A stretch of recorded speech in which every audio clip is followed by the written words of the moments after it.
Welcome back. So, this lecture is going to brief us on just an introduction to those different kinds of linguistic structures that were introduced in the last lecture, things like phonology, morphology, and what they really entail. We'll spend a little bit more time reviewing them further in the next couple of lectures, but this gives us a sort of starting point. So, for some of you, this may be a review if you've already had linguistics classes. For others, this may be a little bit more of new information, but it provides us a good foundation for as we're starting to move into doing linguistic analysis to know what these structures that we'll be looking at actually look like. So to give an overview of what we'll cover, we'll start with phonetics, the sounds that are possible in any human language.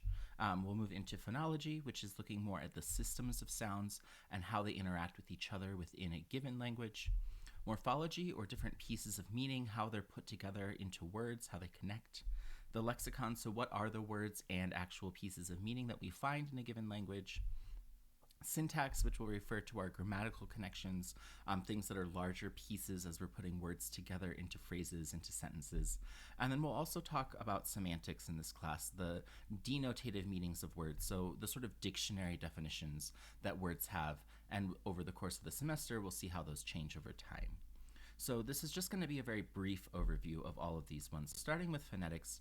Phonetics is the study of speech sounds, and there's three different branches of phonetics. There's an acoustic branch, an auditory branch, and an articulatory branch, where the acoustic branch is concerned with the physics of sound. So you would take typically audio recordings, you would put them into a program, and you'd be able to see the waveform and the different sort of way that the actual sound is conducted, what the frequencies of the different sounds are, what sort of pitch there is in the different sounds.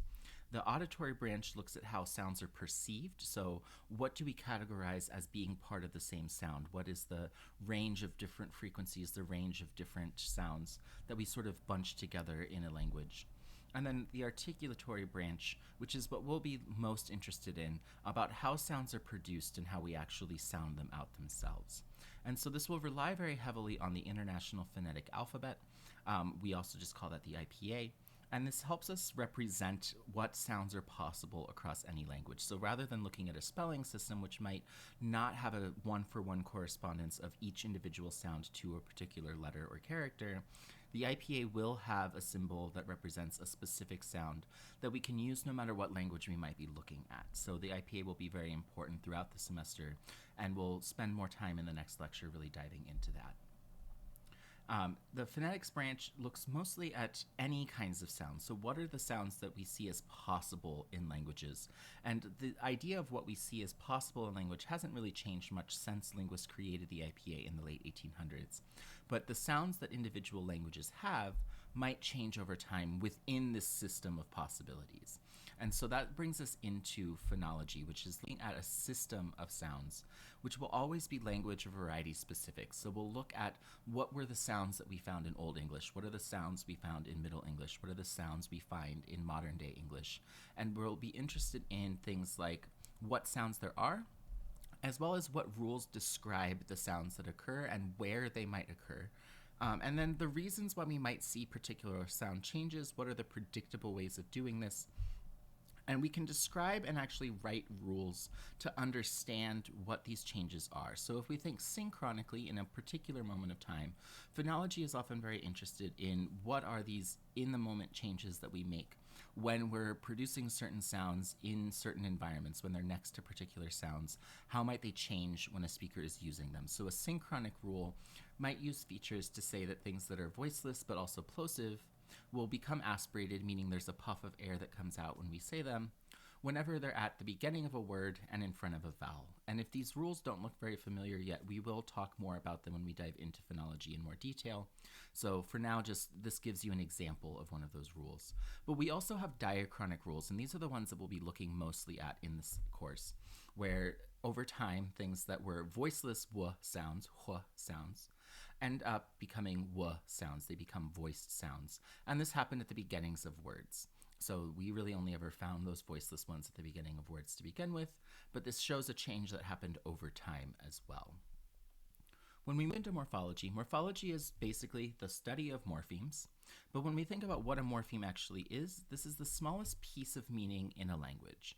So this is the first time, rather than just looking at the sounds that are possible or the sounds that exist in a language, we're starting to combine the form that they take as well as the function that they have. So not only the sounds that are combined together, but what they end up meaning as well. So we're actually looking at meaning when we get to morphology. And these can be either roots or affixes. So a root is sort of the core meaning of a word. In English, a lot of our roots are free roots. They stand by themselves. This wasn't always the case. Whereas affixes are things that have to attach to a root. So we think of them as things like prefixes and suffixes. There's a few others as well. And then they can also be free or bound. So if they're free, it means they can stand alone. They hold grammatical meaning. I don't have to add anything to it for it to make sense. Whereas a bound one must attach to something else to have a full meaning that makes sense grammatically. So a plural ending is something that would be a bound morpheme, because if we just say s, that doesn't really mean anything until we add it to a word. And then once we've added it to a noun, then it has that plural meaning that's taken on. So if we focus on these affixes, there's going to be a lot that we see in morphology that's based on affixes. A lot of our historical change in English morphology has been a result of changes in affixes. And so when we think about the kinds of affixes that can exist in terms of form, we have prefixes, which are things that happen before a root, suffixes, anything that comes after a root, an infix, which would go directly in the middle of a root. We don't really see them in English very often, and they're usually only colloquial. Or a circumfix, where there's two pieces, something that looks like a prefix and a suffix, but it only has one piece of meaning. And then in terms of the function that they have, affixes can either be inflectional, meaning they're grammatically required, they're going onto a word, but they're not changing the core meaning of the word. Or they can be derivational, where you're getting something new. So you're either getting a different part of speech, or you're getting a different meaning altogether by adding that affix to whatever word you're adding it to. And we'll see lots of examples of both of these throughout the semester. For syntax, the syntax aspect is just looking at how we're putting all of these words together, how we're ordering them, how they're getting put into larger units, things like different phrases, things like clauses, and also including things like the word orders of a sentence. So all languages will have a sort of default ordering for things like subject, objects, and verbs. And the ordering of this that we have as default is going to depend on the language, and the different languages are going to have a different kind of freedom for the word order. So you might see a language that has a very strict order where, such as modern day English, we have to have subject, verb, and object. So our subject goes first, and then we put our verb, and then we put an object. The other most common ones, subject and then object and then verb, are found in about 80% or so of languages of the world, but you can have any given ordering of these found in languages that are spoken today. Everything has a default order even within these pieces as well. So constituents, which are things like phrases and clauses, will also have a default ordering. So we have pretty rigid ordering in modern day English, where in modern English, a noun phrase will have to have a very specific order, where we put our determiner first, and then we can put adjectives, and then we have to have a noun, and then we can add prepositional phrases, we can add dependent clauses after that. And the order of that is extremely important because we can't really stray from that order and still have it make sense grammatically. But over time, syntactic patterns can change. So in Old English, for instance, we had a much more fluid word order because we still had morphology that gave us information about the relationship that words had in a sentence. So we didn't have to follow one particular word order in order to still understand what was happening. So with the case morphemes, they sort of did that work for us so we could move things around. But as we lost those, as they became less distinct, things like syntax sort of picked up the slack of us knowing how things were related to each other. So now we need to put things in a particular order in order to be able to interpret what the relationship between different pieces of a sentence actually are. So present English also has more tenses and aspects than earlier forms of English, partly as a result of being able to have our syntax word ordering be more rigid. We can then add other tenses and add other aspects of ways to explain time and ways to explain condition that we didn't really have access to in earlier forms of English. And then finally, semantics and lexicon. When we think about lexicon, these are just the words, the sort of dictionary of words that we would have in a variety or in a language. And this would be words or affixes, pieces of meaning that exist in a language that will have some sort of meaning associated with them. And this relates a lot to semantics, being the studying of meaning in language, where when we're thinking about semantics, we're thinking about, well, what is that sort of dictionary definition of words? So we can compare that with something like pragmatics, which we won't really spend a lot of time on in this class, which would be a sort of contextual meaning. So the way you might use a word differently in a certain context. And this is where we get a lot of things like humor and sarcasm from, because we are using words in a particular way that isn't necessarily the same as what their dictionary meaning would be. But we'll be focusing mostly on those denotative, those dictionary style meanings in this class. And these kinds of changes, while we're losing or whether we're gaining them when we're thinking about words and meaning, can happen very commonly. So things like pronouns have changed over time. Pronouns tend to resist change, but we have seen over long periods of time in English how pronouns have changed. So we don't really say thou anymore, we use you instead. We lose words as they fall out of fashion, as they become less important. So we used to use the word 12-month instead of the word year, and now we have the word year, so we don't say 12-month anymore.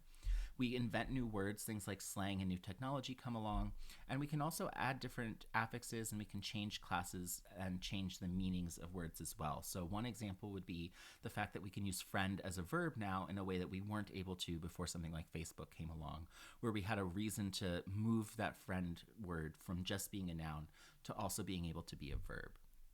And then the semantic changes that we'll see can also happen involving the ways that meaning changes over time, where we can either increase or decrease the specificity of a word. So hound and dog, the example from the last lecture, where hound used to be a very broad meaning for anything that was a dog, and now means a certain kind of dog, whereas dog started off more specific and has now broadened its meaning. We can use things like a more positive meaning. We call this amelioration. So the word nice in Middle English versus Modern English, nice used to mean foolish and was not really a positive thing to be called, whereas in Modern English, we use this in a more positive way than we used to. And then we can also have something become more negative over time as well. So this would be something called pejoration, becoming more pejorative. So the word crafty, so even though you see that spelling is strange, it's still pronounced the same in Old English. Crafty in Old English really just meant that you had a craft, like you were an iron worker or something. And it can kind of still have that meaning in Modern English, but we usually use it in a more flippant kind of way, or it can mean something a little bit more sinister. So if you're crafty, it could also mean something that's like sort of sly, not as honest.